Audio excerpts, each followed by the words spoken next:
দে দে তা তিন তোল এ দেখ টয়লেট করতে গেছিল দেখ কি অবস্থা এই জলের মধ্যে গিয়েও টয়লেট করে আসলো ওঠ ওঠ হ্যাঁ আমরা কোথায় আছি রে জল থই থই করছে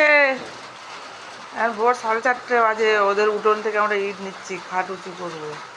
এবার প্রসাদে এখন ইট দিচ্ছে আমাদের প্রসাদ তোদের ঘরের ভিতরে জল ঢুকে গেছে একদম ঘরে এখন যায়নি ঢুকেছে তোকে বলেছিলাম যে তুই সিমেন্ট বালি এনে সামনেটা ঘে আর রাখতে পারবি না এই জলের মধ্যে আর দেওয়া যাবে না কাজে সকাল থেকে দিতিস আর এইটা আর হতো না এই ইটগুলো নিয়ে নাও গো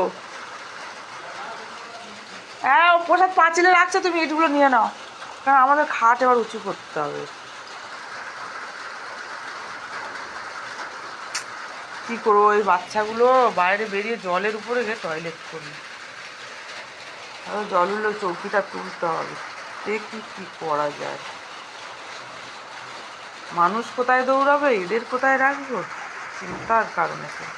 এ দেখো সারা রাত এখানে আমার বাসন কোসন সব কল পারে জল উঠে ঢুকে যাচ্ছে